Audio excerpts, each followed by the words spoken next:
Well, hello there, golf fans. I'm David Feherty. My old friend Dan Patrick asked me to continue my work with the Danettes to help him with their golf swing. First up is Seaton. I mean, nice kid, but his swing is like a frog in a fax machine. Eventually gets the job done, but painful as hell to watch. And Paulie, he's stiffer than a horse in a tub of wet cement in the middle of a snowstorm, isn't he? I mean, put him out of his misery. The world needs more glue. And McLovin, oh, my sweet McLovin. Somewhere a swing coach just had a heart attack and died. And when revived, he asked the doctor to kill him again because he didn't want to live in a world with a swing like that. Oh my God, what just happened there? Did you just break the ball? And then there's the runt of the litter, Fritzy. His swing is much like a supermodel. Nice to give it a go, boys, but it's never going to happen. Speaking of underachievers, here's the box score, and it starts right now. I don't know a lot about sports, but I can drink a lot of beer. My motto is simple: C's get degrees. Need a long, inappropriate hug? I'm your man. I think I'm smarter than you, because I probably am. Howard Coward for box score.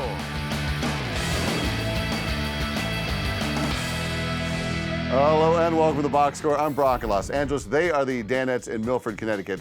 Guys, one of the more interesting injury stories has been simmering since July, has now come to a frothy boil. Jason Pierre-Paul blew off one of his fingers in a fireworks injury this summer. Paulie, what's the strangest athlete injury that you can remember?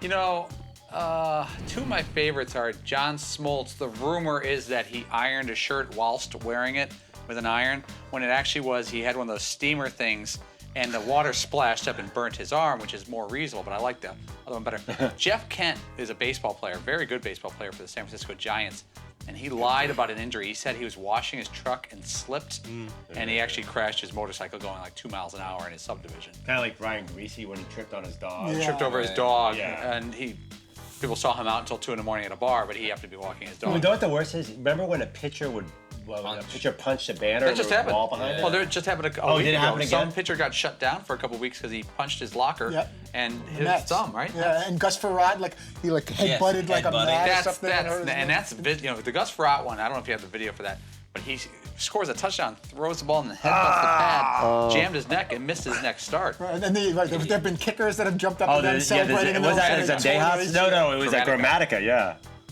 Oh, That dangerous. all fantastically horrible. All right, well, it turns out that JPP may have blown off more than just a finger, and Giants writer Dan Graziano gave us a health update.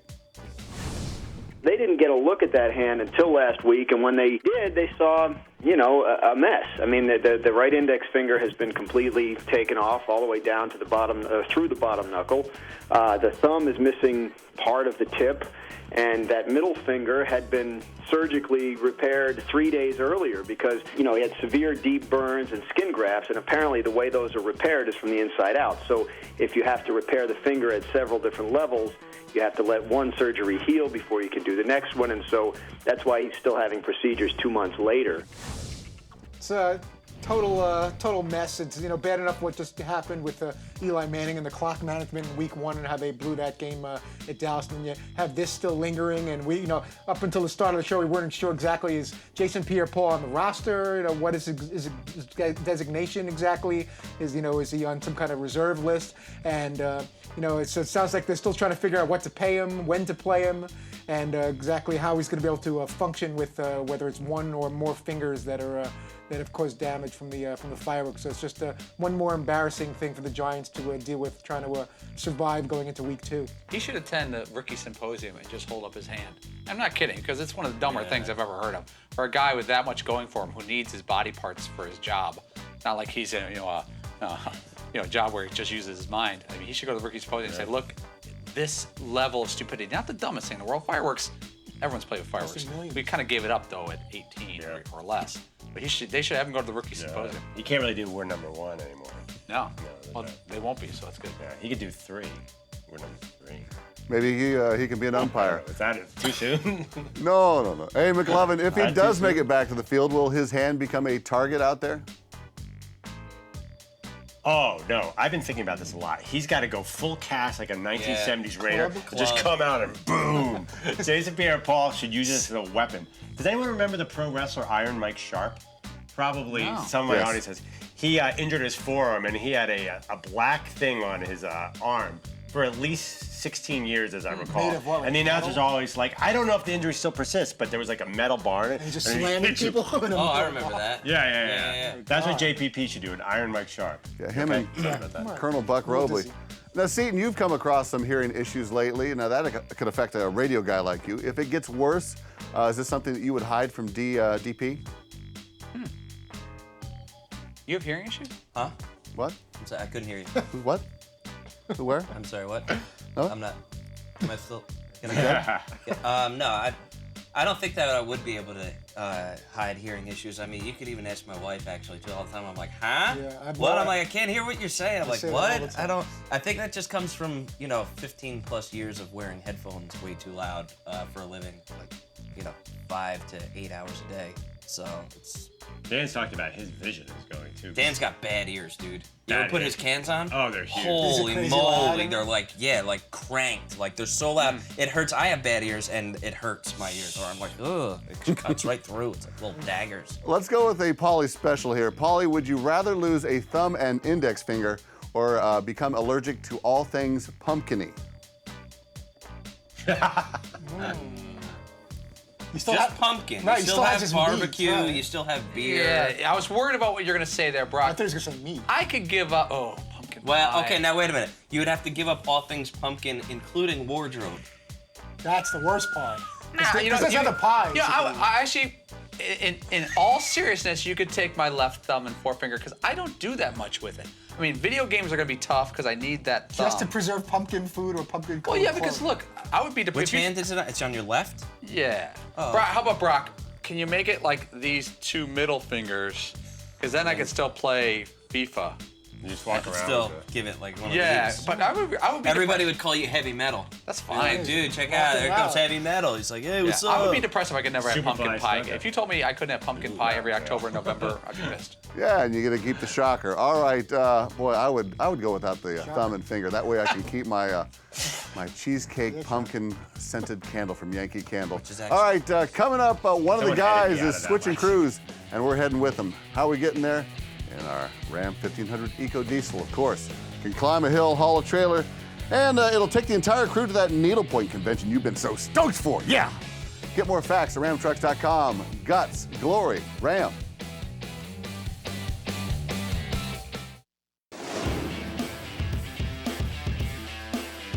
What was the device you used that made the passing gas sound, and that you would actually do it when Tigher was playing? The device I used was one that everybody has. Oh, you know, and oh, yes, it was and, natural. I thought. and Tigher was blamed for this particular incident initially, and you know, when I was approached, I mean, I just told the truth. I told him that it came from behind me.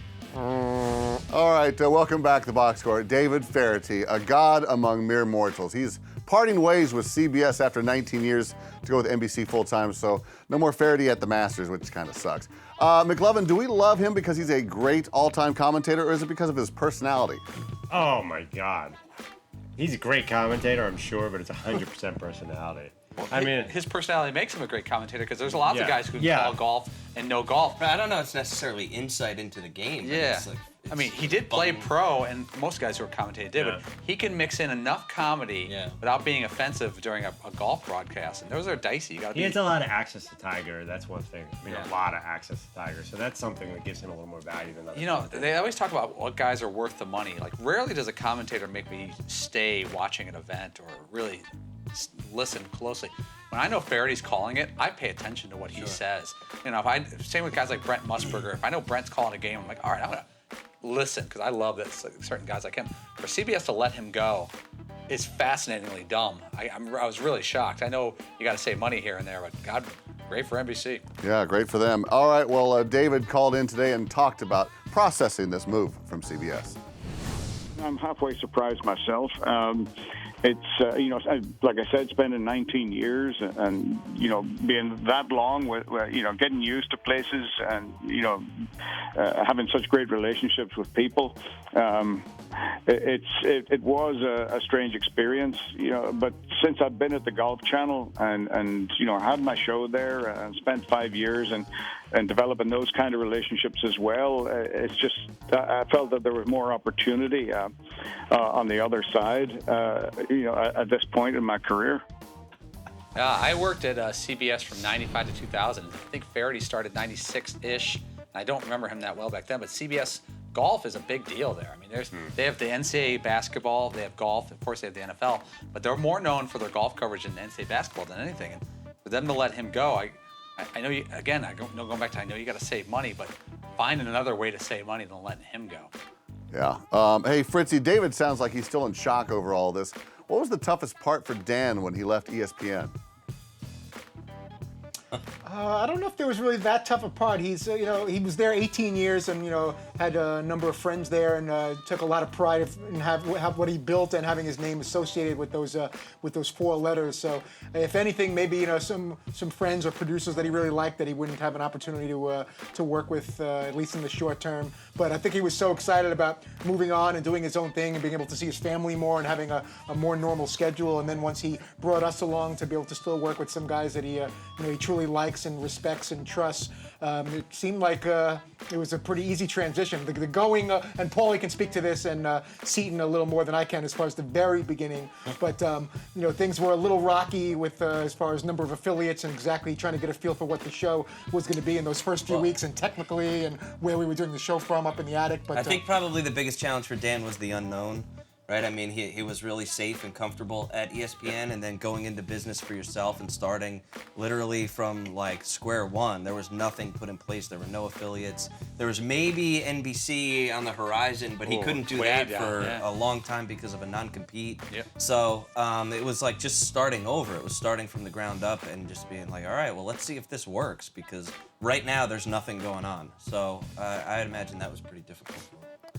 Well, back to Feherty. Seton, given all the good and bad of his career, would you take Feherty's career over yours?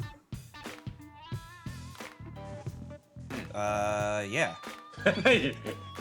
Yeah, I mean, why would I not want to be a professional golfer for a while and then be one of the best golf personalities on television and make I'm going to imagine that our checks are different. And I'd have a way better accent than I do now. And he's got his own show. Who doesn't want to hang out with David Feherty? Like, everybody loves him. Well, he's got that problem with abuse in the background, but he also has those vicious bike accidents. That's the one thing. Remember he's talked about? I can get rid of my bike and be David Feherty. Yeah, he had some. Remember he used to come on the show and he'd be like, I'm in my 5th surgery after this bike accident. He's like riding alongside trucks. I feel like he was on a bike with us for a while. Like, he hit a truck and he'd be back 3 weeks later. Bizarre. Plus, I'd rather have the abuse issues in my past than currently wallowing in them. So, yeah, I'll take that as a bonus, too. Well said. Yes, wallowing in the bottle. I'm with you. I'd take Feherty's career and my career at the bar. It has been fantastic. All right, how well do the guys know today? That's a great question. Let's find out next.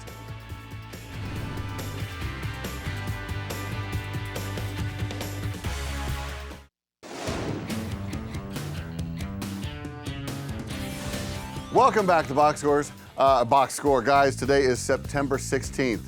And of all the days in September, it's my favorite because things happen on the 16th in history, I'm sure. Why do I know this? Because the producers told me. And they have a game called, hey, This Date in History. That's right, it's going to be Roe versus Roe.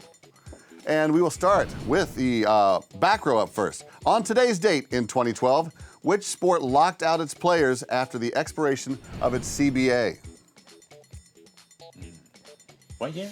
2012. Can we steal it, though? Which sport locked out its players? Well, we know it's not. It wasn't baseball. It's not football. It's not baseball. I think it's the NHL. You think NHL? Yes. Yeah, basketball, I don't remember it being that recently. It's the NHL. We're going to go with the puck. National Hockey League. Yes, the Timber, Dewsbury is correct. It's NHL. Front row, on today's date in 2000, opening ceremonies for the Summer Olympic Games took place. What city were they held in? 2000 summer. In the year 2000. Beijing? Seoul? Let's go Seoul. Seoul? Seoul, close. We were looking for Sydney, Australia. Yeah. We were right in that similar hemisphere. Yes.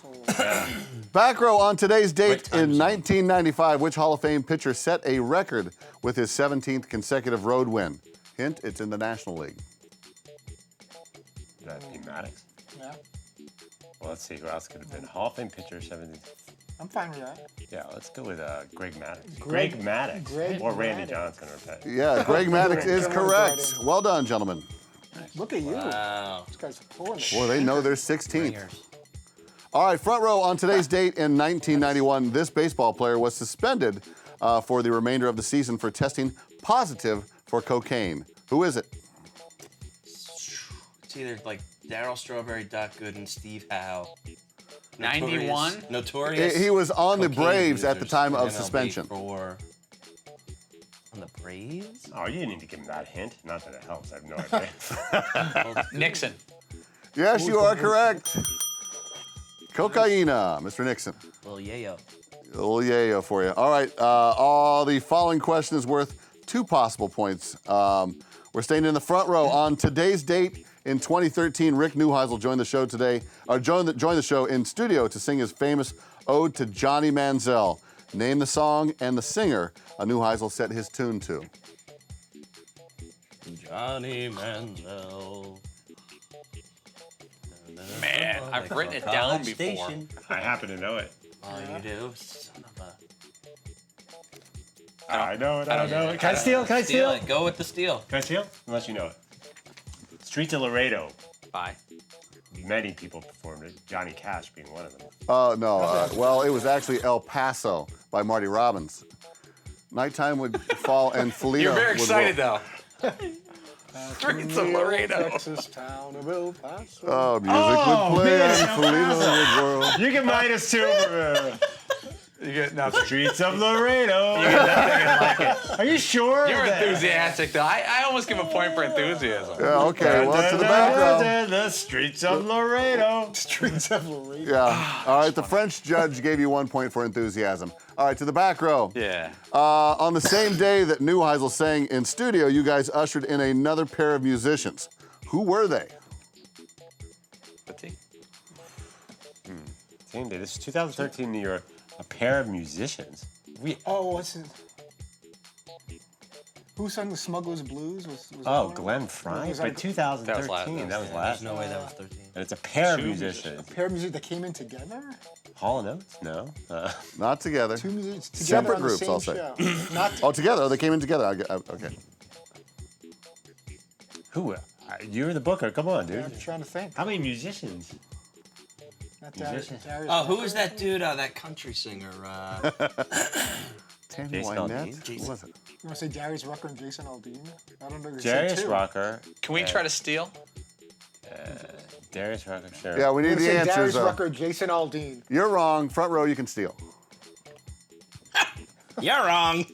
And this was in New York, this show? Yes, sir. Great. We have no idea. Okay. Jason Aldean. You were close, Jamie Josta and Odorous Arungus. Oh, man, I forgot. Dang. All Josta right, and Odorous were congratulations to together. the back row. You were all over the 16th of September. All right, don't go away. That's my bad. Someone pissed off Mom, so we're all in trouble. That's the box score. We're taking a break to remind you that the Ram Heavy Duty with its best-in-class towing, torque, and horsepower doesn't need one and would never piss off Mom. He's a gentleman or a gentle lady, whichever you prefer. Guts, glory, Ram.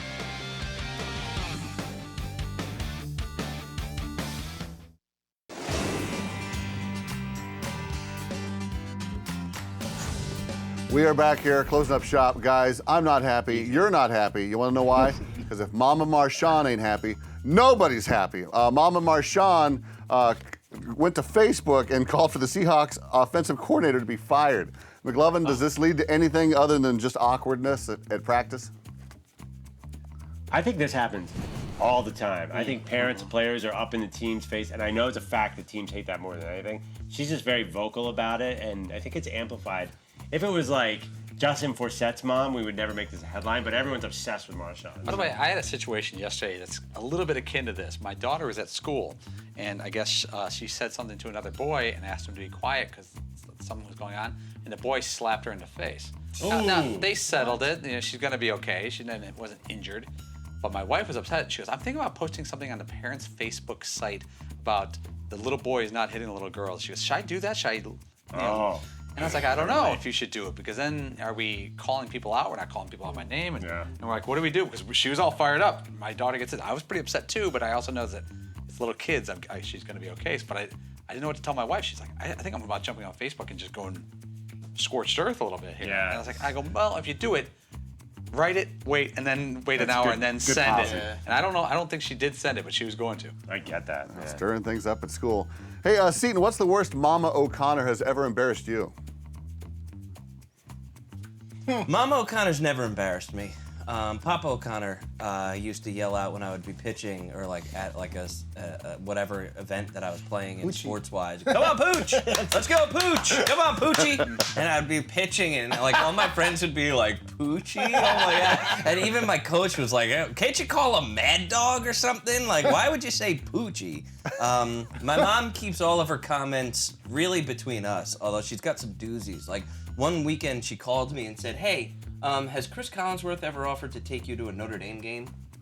And I was like, no. Why the hell would Chris Collinsworth call me and ask me that? She's like, I don't know. I figured you guys would get on like a private plane and go to see games. Well, why not? You're a Notre Dame fan. I'm like, Mom, what type of crazy world do you think? NBC. Why wouldn't you? My mother does the same thing as Seton's mom. She goes, when you were hanging out with Bob Costas, is he a nice man? I'm like, Mom, I don't hang out with Bob Costas. Occasionally we have him in studio, and the minute he's done with the segment, he walks out. We had that one lunch, but how much you gonna know about somebody? Yeah, there was that time he wandered to the back of the private plane, the one time we were on the private plane. He gave us 5 minutes of material. He was encapsulated in a tube. He had nowhere else to go, and he had to go to the bathroom. So he had to walk by to get to the bathroom, or else he wouldn't have walked by us. He would have considered like rappelling on the outside of the plane to get to the bathroom. He would have much rather crash in a ball of flames than have a conversation. He did seem to take so much pleasure, though, out of it. Right next to the bathroom. Hi, guys. Right where you belong. But he definitely had an internal debate. Do I just go bottle with this one instead of walking past those 4 dorks in the back? Can't blame him. Fritzy, how are you at Jordan's games? I thought I was okay until my son brought to my attention that I was embarrassing him, and then I became more cognizant of what's going on.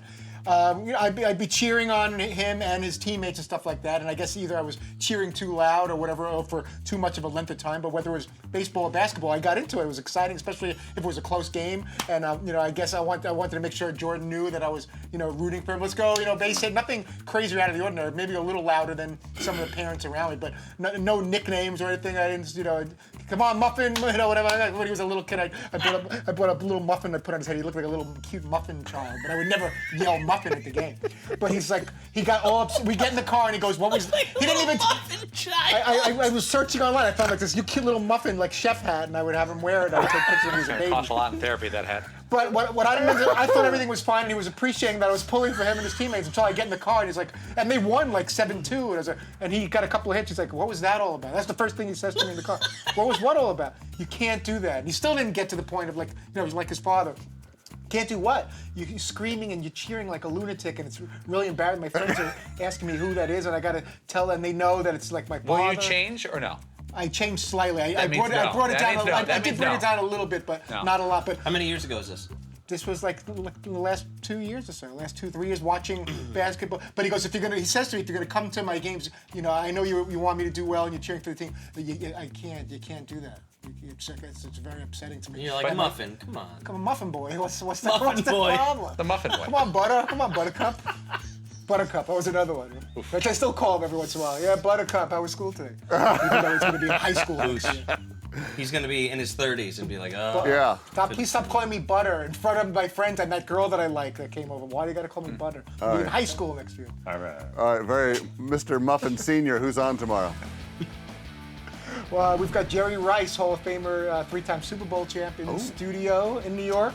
Sean O'Hara, also a Super Bowl champ, NFL Network analyst in the studio. And we'll have Brady Quinn will join us on the line. He's calling. Not a Super Bowl champ. Not a Super Bowl champ. Still, definitely a nice Still person. hoping, he's kind of Tebow-ish, hoping maybe one more chance to latch on with the team. But he'll be calling the BYU-UCLA game for Fox. Oh, boy, going to DVR that one. All right, we are back tomorrow at 3 p.m. Eastern right here on Audience Channel 239. I want to go get a muffin. I don't know a lot about sports, but I can drink a lot of beer. My motto is simple. C's get degrees. Need a long, inappropriate hug? I'm your man. I think I'm smarter than you, because I probably am. Hey, thanks for watching the box score. Holy cow!